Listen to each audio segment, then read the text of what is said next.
já nem consigo mais tempo pra te ver. Eu queria ter um tempo, conversar contigo a sós. Eu preciso desse tempo para ouvir a tua voz. Sempre que eu paro pra pensar, me vem a sensação de que não vou mais conseguir. Mas quando encontro o teu olhar,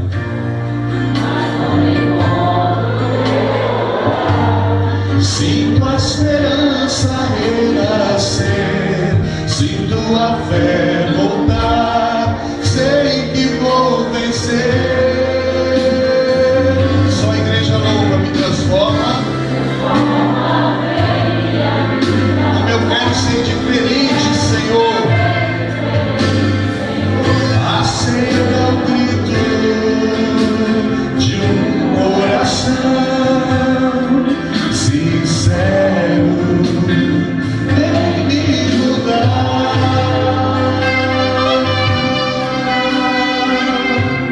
Vem, Senhor. Sempre que eu paro pra pensar, me vem a sensação de que não vou mais conseguir.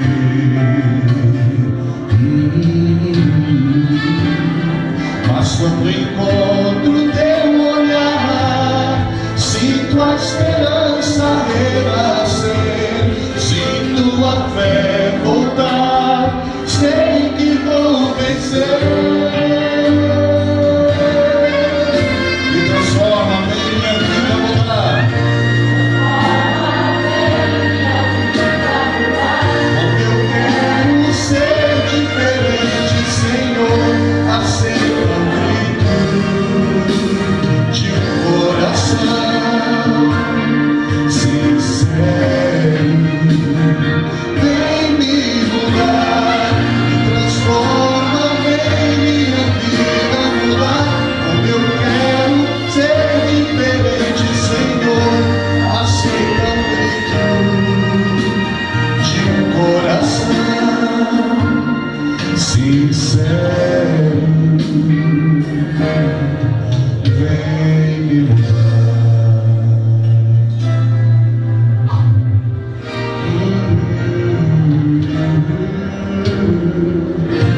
Senhor Deus, ouve essa oração, Pai querido. Ouve este que para muitos é mais do que uma oração, é um clamor, é um grito de socorro.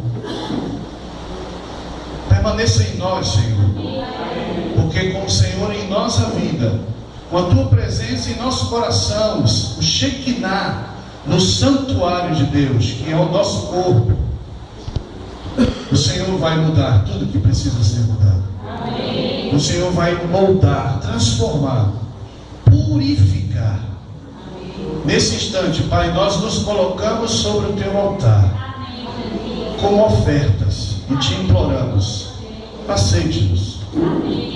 A tua palavra diz, palavra do próprio Senhor Jesus, e que o Senhor jamais lançaria fora todo aquele que vai até o Senhor. Por isso, nesse instante, acolha-nos, bondoso Deus. Amém. Em nome de Jesus. Amém. Amém. Glória a Deus.